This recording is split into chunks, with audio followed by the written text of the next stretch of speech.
Hare Krishna, welcome you all in the class. तो आज नारद भक्ति सूत्र क्लास में हम सूत्र नंबर 45 पढ़ेंगे। अगेन प्राप्ति का साधन, जिसमें नारद मुनि कह रहे हैं तरंगिता अपि में संगात समुद्र ड्रायंती, है ना।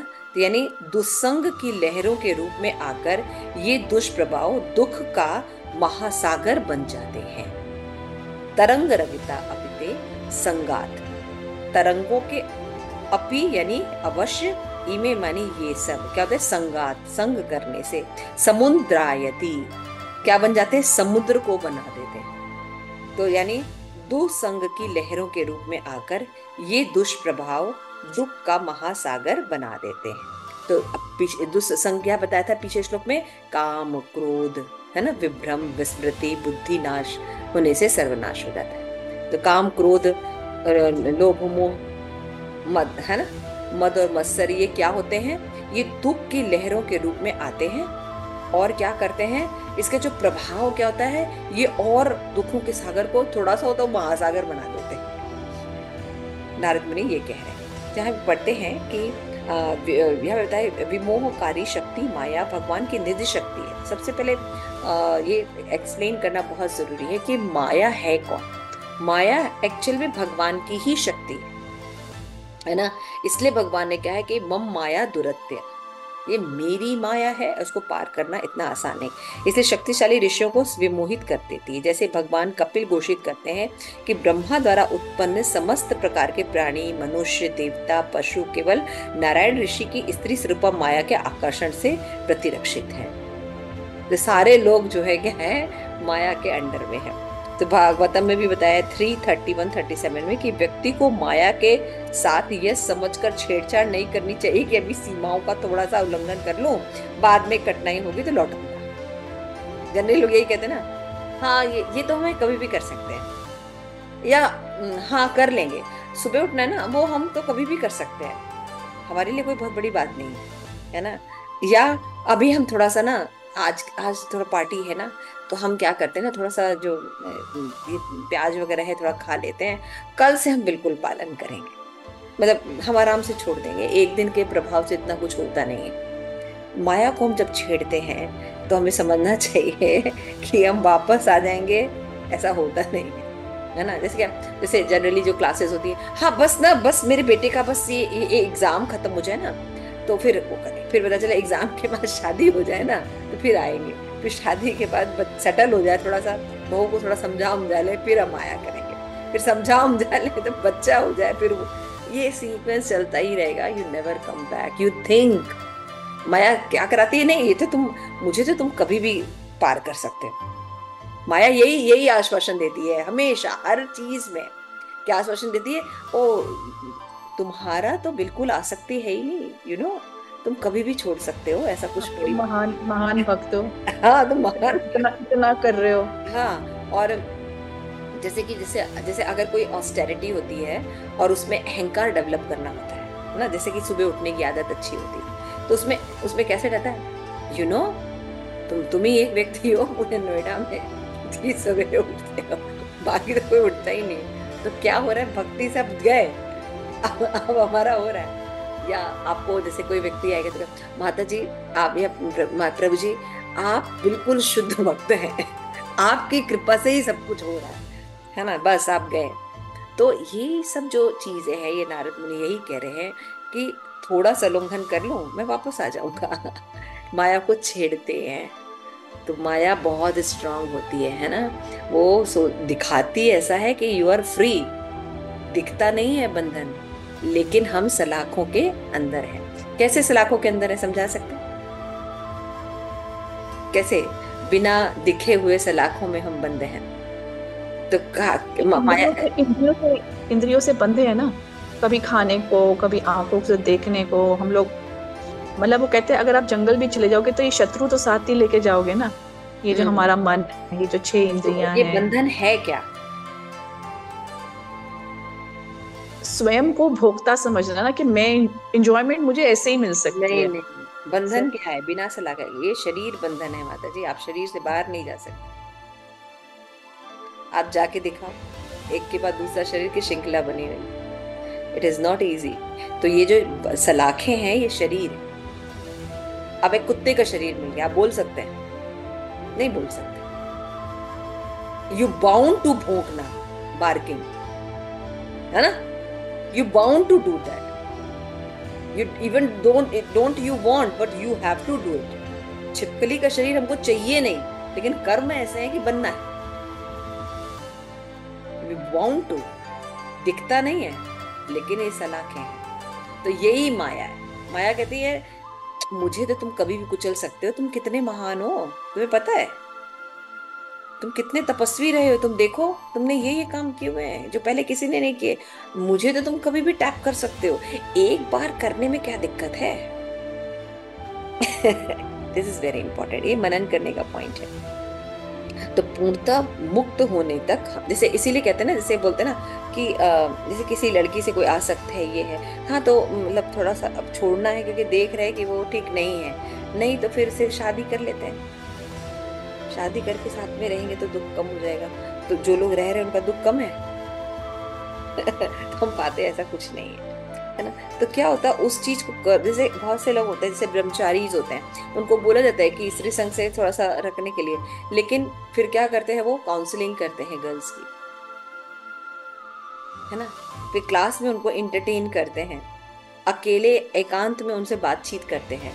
तो किस क्या कर रहे हैं एक्चुअली में, सूक्ष्म रूप से इंद्रिय भोग कर रहे हैं, है ना? वो सोचते कि अभी तो स्थूल रूप से, जैसे लोग कहते हैं ना, देखने में क्या जाता है, देखने में क्या जाता है, या गलत लोगों का संग, जैसे आप शराब नहीं पीते लेकिन आप शराबियों का, आपके फ्रेंड्स सारे शराबी हैं, तो हमको लगता है कि इसमें कोई दोष नहीं है, लेकिन शुद्ध भक्त भी चेक करते हैं, इमोशंस का एक्सचेंज हो रहा है, एक्सचेंज होता है ना। वे हाँ, हो सकता है कि हम शराब ना पिए, हो सकता है हम शराब ना पिए, बट हम भक्त अगर नहीं बन रहे हैं तो हमारी लाइफ बेकार है ना। My father is a best example. मेरे फादर के सारे फ्रेंड शराब पीते हैं, है ना, और करते हैं, लेकिन मेरे पिताजी कभी शराब नहीं पीते, कभी आज तक नहीं पीते। तो it is very good, because उनको लगता है कि मैं तो नहीं करता, लेकिन ठीक है वो है तो, लेकिन अब मेरे फ्रेंड है तो समय तो काटना ही होता है। क्या आज तक भक्त बने? तो वो भी तो नशा ही कर रहे हैं ना भौतिक जगत का। मैं उनको आज से, मेरे पापा को मेरी शायरी का बहुत शौक है, ये शायरी समझते हैं जो उर्दू में बोलते हैं शायरी, तो उनका बहुत शौक है। हमका ये शौक अगर श्लोका में होता तो मरते समय शायरी थोड़ी काम आने वाली, मरते समय श्लोका काम आने वाली। तो पिता है लेकिन मेरे शब्दों की मर्यादा रहती है ना, हम लोग उतना नहीं एक्सप्लेन कर पाते, लेकिन क्या वो नशा नहीं कर रहे हैं? वो नशा कर रहे हैं, वो भौतिक जगत का नशा कर रहे हैं, भगवान से दूर हैं और पूरा मनुष्य जीवन वेस्ट कर। तो ये कैसे एक्चुअली में वो माया के अंडर में है, माया पूरी तरह अपना काम करा रही है, ये भ्रम है। और जीव क्या सोचता है कि हम स्वतंत्र हैं और ये लोग बंधन में हैं, ये माला करते हैं, ये प्रसाद ही खाते हैं। एक्चुअल में हम लोग भगवान के नियम पालन करके सुखी हैं और वो लोग नहीं पालन करके बंधन में। इसीलिए श्री प्रभुपाद कहते हैं कि कोई व्यक्ति अगर ऐसा सोचता है कि उसके वो बंधन में नहीं है तो वो पागल है, पहले तो मूर्ख है या तो पागल, जो ये सोचता है कि वो बंधन में नहीं है। तो इसकी जो कहते हैं कि आश्वस्त इस बात को पुनः ये कहकर कि तरंगिता अपि में संगात समुद्रायन्ति, ये कहकर नारद मुनि और हमें बल दे रहे कि ऐसा ही होता है। छोटी सी बात रहती है, लेकिन जब ये दुर्संग काम आ जाता है, क्रोध आता है, तो क्या होता है, वो छोटा सा दुर्संग रहता है वो बड़ा हो जाता है, समुद्र के समान हो जाता है। एक बार श्री प्रभुपाद को पता लगा कि उनके दीक्षित शिष्यों को कुछ भक्त जो गांजा पीने और पुराने आदतों को उतर आए। श्री प्रभुपाद ने कहा कि दुसंग का परिणाम यह है कि उन्होंने खटमलों का उदाहरण दिया कि शीतकाल में चारपाई जो होती है, ऐसा लगता है कि खटमल है नहीं, किंतु मरणोपरांत पुनः आ जाते हैं और उसको पुनः काटते हैं और उसको रक्त चूसते रहते हैं। इस प्रकार किसी आध्यात्मिक का काम पूर्णतः नियंत्रित प्रतीत तो होता है, परंतु शुद्धावस्था में उपस्थित रहता है, यानी सूक्ष्म अवस्था में रहता है। हमसे ट्रेसेस नहीं जाते हैं, क्यों? क्योंकि ये जन्मों जन्मों के बंधन है ना। इसको कोई शुद्ध भक्त या भगवान ही काट सकते हैं। तीव्रेण भक्ति योगी न करने पर ये बंधन कटते हैं। भगवान ने कहा है कि माया से कौन तर सकता है, माम एव प्रपद्यन्ते, एकमात्र जब कोई व्यक्ति मेरी शरण ग्रहण करता है ना, तो दैवी ही ऐशा गुणमयी मम माया दुरत्या, भगवद गीता में भगवान कहते हैं ये माया दैवी है, इसको साधारण मत समझना, है ना, दैवी है। उदाहरण, शीतकाल में ऐसा होता है, शिल प्रपात, यदि अवसर दिया जाए तो उसके भौतिक इच्छाएं फिर से प्रहार करती हैं। Because we are not entertaining kama, तो वी थिंक कि हम, हमारे अंदर एक वासनाएं है नहीं, है ना, हम पर पुरुष गमन ये से नहीं कर रहे हैं, ऐसा नहीं कर रहे हैं, कोई ऐसे ऐसे ऐसे सीरीज में नहीं है, तो हम क्या सोचते हैं कि हमारे अंदर काम नहीं है, ऐसा है नहीं, मौका मिलने दीजिए। यस माता जी, ऐसा मैं भी सोच रही थी, पर अचानक मैंने भगवान को बोला ये नहीं है, जबकि टॉपिक तो यही है, और मुझे ऐसा झटका लगा, ये क्या कभी मतलब सूक्ष्म रूप से ऐसा अटैक करता है ना। और ये क्योंकि भगवान की कृपा हम प्रैक्टिस कर रहे हैं, जो प्रयास करने मात्र से काफी शिथिल हो गए, तो हमको क्या लगता है कि अंदर है नहीं, अंदर सारे ही बने हुए हैं, लेकिन बस उनको एक भक्ति के कारण वो ज्यादा पल्लवित नहीं हो पा रहे, तो इसको जानने में टाइम लगता है। तो ये कभी भी, इसीलिए जो शुद्ध भक्त है वो कभी भी माया को चैलेंज नहीं करते, है ना, कि आइए अब तो हम ब्रह्मचारी बन गए, अब तो हम अच्छे भक्त बन गए हैं, अब हम माया को चैलेंज करेंगे, ऐसा नहीं है। एक अन्य अवसर पर शिव, जिसे मैंने हमेशा देखा है, जैसे जब आप भक्ति में इंटर करते हैं या कहीं भक्ति में छोड़ दीजिए, जैसे कहीं पर भी आप इंटर करते हैं तो वहां देखते हैं कि ये चीजें गलत हो रही हैं, तो फिर आप उनको ठीक करने के लिए खड़े हो जाते हैं कि ऐसा नहीं होना चाहिए, ये अत्याचार। लेकिन अंत में क्या देखा जाता है कि एक्चुअली में फिर आप वही खुद प्रैक्टिस कर रहे होते हैं, because you are not under guidance. Clear हो रहा है? जैसे मान लीजिए कहीं पर भ्रष्टाचार है ना, कहीं हम देखते हैं कि घूस लेके चीजें की जाती हैं, ठीक है ना, हमने देखा इट इज वेरी बैड ये वो, और फिर हम जब हमको मौका मिला, हम जब इंचार्ज बने, तो हमने क्या किया, उसके खिलाफ एक्शन लिया, है ना, कि हम ऐसा करेंगे, हम कभी घूस नहीं लेंगे, हम ऐसा नहीं करेंगे, और अपने जो सबऑर्डिनेट है उनको भी नहीं लेने देंगे। लेकिन आगे चल के दिखता है कि हम वही करते हुए पाए जाते हैं। क्यों? क्योंकि हमने कभी किसी की हेल्प नहीं ली, जिन्होंने घूस नहीं लिया। आप समझ रहे हैं? हमने किसी एक्सपर्ट गाइडेंस में हेल्प नहीं ली, तो क्या होते हैं, ऐसा माया डांस कराती है कि हम ही उसके, जैसे इस्कॉन में आप, हम एक चीज बहुत तेजी से आ रहा है, जिस जात गोसाई के लिए भक्ति सिद्धांत सरस्वती ठाकुर ने, भक्ति विनोद ठाकुर ने संघर्ष छेड़ा था, है ना, कि ब्राह्मण का पुत्र ब्राह्मण नहीं होता, लक्षण से होने चाहिए, वही चीजें डोमिनेंट होके आज हमारी सोसाइटी में। एक व्यक्ति अगर कोई सेवा करता है तो वो चाहता है बस उसके ही ग्रुप के लोग रहे, उसमें गुण हो ना हो ऐसे कोई माने नहीं रहता। कोई अगर गुणवान दूसरे ग्रुप में है भी तो उसको कभी चांस नहीं दे जाता है। अब देख लीजिए, सब सिस्टम पूरा भरा, हर इस्कॉन में ये भरता चला जाता है। इसका रिएक्शन क्या हो रहा है कि सही व्यक्ति सही पद पर अगर नहीं है तो ठीक से शिल प्रपात की प्रीचिंग ट्रांसफर नहीं हो रही, और लोग भक्त नहीं बन रहे, फिर कुछ और ही हो रहा है ना। तो ये सब चीजों से बचना चाहिए, इट इज वेरी इंपॉर्टेंट। तो अभी जो सीनियर्स है वो भी फील कर रहे हैं कि अभी मंदिरों में भीड़ बहुत हो रही है, लेकिन रिलेशंस नहीं, अच्छे भक्त नहीं है ना, भगवान को प्रेम करने वाला ग्रुप नहीं है, एक समाज नहीं है, ये बहुत है। तो आज वृंदावन में देवी शक्ति माता जी बहुत सुंदर क्लास दे रही थी, तो उसमें वो बता रही थी ललित माधव। तो ललित माधव के बारे में बताती है कैसे रूप गोस्वामी ने एक ही लीला को कई तरीके से डीपर में बताया। जैसे लक्ष्मी, हाँ, रुक्मणी हरण की जो लीला है ना, रुक्मणी हरण की जो लीला बता रहे थे, तो बता कि रूप गोस्वामी इसको इतना इलैबोरेट करके बता रहे थे कि मतलब और भी पहलू हमको समझ में आते कि कैसे क्या क्या चीज है। तो हमारे आचार्य इतना कुछ दे के गए हैं, लेकिन जब तक हम शुद्ध नहीं होंगे हम उन चीजों को कंसीव नहीं कर सकते। अगर हम दुसंग करेंगे, है ना, और सोचेंगे कि हम बस कर लेंगे और चले आएंगे, हमारे पर कोई प्रॉब्लम, तो फिर हरे कृष्ण जप लेंगे। 7वां नाम अपराध है, नाम के बल पर पाप करना। हाउ वी कम बैक, हम तो अपराध कर रहे हैं। इसलिए 10 नाम अपराध को समझना चाहिए, एक एक नाम अपराध से हमें फिर बचना चाहिए। और नाम अपराध से बचना इतना आसान नहीं है, आप कोई भी नाम अपराध उठा लीजिए, ऐसा है। तो एक अन्य अवसर पर श्री प्रभुपाद ने कहा कि हिप्पी बीजों की चर्चा की कि ब्रह्मचारी शिष्यों में से एक के लंबे बाल देखकर कहा कि शिष्यों को पुरानी हिप्पी प्रवृत्तियां अब लंबे बालों रूप में अंकुरित हो रही। समझ रहे हो? जबकि उन लोग, आप सोच सकते हैं कि लंबे बाल रखने से कोई ज्यादा फर्क पड़ता है?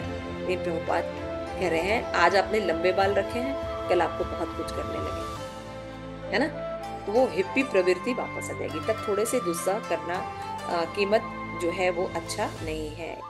माया धीरे धीरे प्रभाव डालती है ना? जैसे हम देखते हैं कि अभी अब कास्ट का बहुत हो रहा है ना, हिंदू मुस्लिम काफी होता जा रहा है, तो उसे बताया जा रहा है कि मुस्लिम को कैसे थोड़ी सी एंट्री दी गई और फिर उन्होंने क्या किया, पूरा हिंदू कल्चर ही खत्म कर दिया कश्मीर में, है ना? पूरे हिंदुओं को निकाल दिया, पूरा खत्म कर दिया, है ना? तो थोड़ा सा मौका दिया जाता है बुरी चीजों को, वो पूरी तरह को नष्ट कर देते हैं। किंतु कोई यह पूछ सकता है कि क्या ये बर्ताव प्रचारक के करुणा में भाव बेल है? यदि प्रचारक भौतिकतावादी का संग करे तो क्या उनके समाप्त नहीं हो जाएगा? बहुत सुंदर प्रश्न है कि अगर प्रचारक के करुणा में भाव से बेमेल नहीं है ये बात, है ना? कि यदि प्रचारक भौतिकतावादी का संग करे तो क्या वो उनके समान नहीं हो जाएगा?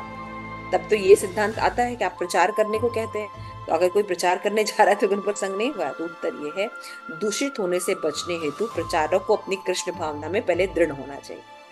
यदि वह भक्ति योग के विधि विधानों का पालन करे, जैसे भक्तों का संग, भगवान की गुणवाणी का श्रवण, कीर्तन, इंद्रिय तृप्ति से बचना इत्यादि निहित है, तो बिना पतित हुए प्रचार में समर्थ होगा।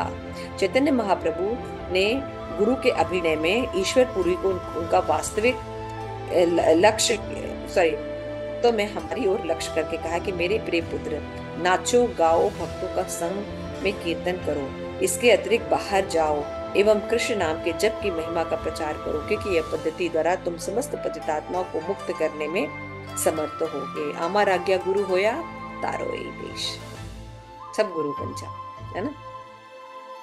तो इस तरह साधना स्ट्रॉन्ग रखेंगे तो इफेक्ट नहीं करेगा। When we are in group, we are in under someone, है ना? तो जब हम एक अच्छे अंडर में रहते हैं, हमारे पास कई शरणागति भी रहते हैं, गुरु होते हैं, काउंसलर्स होते हैं, अलग अलग लोग होते हैं, सबऑर्डिनेट में भी लोग होते हैं, तो जब हम सुरक्षा कवच अच्छे से पहने रहते हैं तो वी कैन गो। जैसे कि डॉक्टर, अभी आपने कोरोना में देखा कि किट पहन के लोग ट्रीटमेंट कर रहे थे, है ना? तो कर सकते तो उनको संक्रमण नहीं लग रहा था, लेकिन अगर किट नहीं पहन रहे थे तो वो संक्रमण लगेगा। उसी तरह से हमें भी अपना टीका लगा के रखना चाहिए। वो है भौतिक भक्तों का संग करने जा रहे हैं, तो हमें क्या करना चाहिए? हमेशा भक्तों का एसोसिएशन स्ट्रांग रखना चाहिए, साधना स्ट्रांग रखनी चाहिए, उनके इंस्ट्रक्शन का पालन ठीक से करते रहना चाहिए, और भक्तों के संग में रहने से अगर कुछ आता है तो वो उनको ठीक करते रहते हैं। It is very important. जैसे हम लोग साधना शीट भरते हैं, करते हैं, डिस्कशन करते हैं, तो क्या होता है, वो धूल जो है झड़ती रहती है। जो प्रचार में प्रवीण नहीं है वो दुसंग से बचने एवं एकांत जप कर सकता है, किंतु वास्तविक उन्नत भक्त के लिए प्रचार कार्य तथा भक्ति में सेवा में उपयुक्त लोगों से मिलना प्रतिकूलता नहीं है। तो जैसे आप देखते हैं इस्कॉन में अगर आप प्रचार करते हैं तो बहुत डिफिकल्ट नहीं है। आप मंदिर में कुछ बुक लेके बैठ जाइए 4 भक्तों के साथ, है ना? जो आए उनको दिखाइए, करिए, तो क्या होगा, आपका कंटामिनेशन कम होगा। आप ग्रुप में है, मंदिर के पास में है, and you don't want also to do, तो कंटामिनेशन बहुत कम रहेगा। इस तरह से हम अपने लिमिट तय कर सकते, किंतु इनके दुर्व्यवहार से प्रभावित नहीं होता। भक्त अगर संग में रहता है तब दुर्व्यवहार से प्रभावित नहीं होता।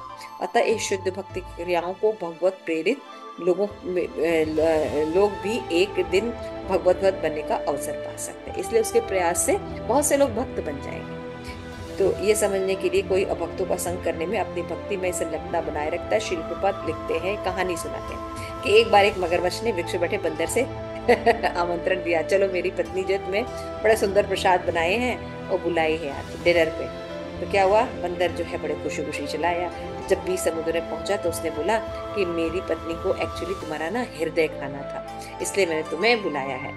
अब बंदर न इधर जा सकता न उधर सकता, क्योंकि नदी के बीच में, तो उसने भी चालाकी से कहा, ओ अगर तुम्हारी पत्नी को मेरा हृदय खाना था, पहले बताया होता तुमने, मैंने तो हृदय पेड़ पर ही छोड़ दिया है, तुम बोलो मैं फटाफट लेके आ जाता हूँ।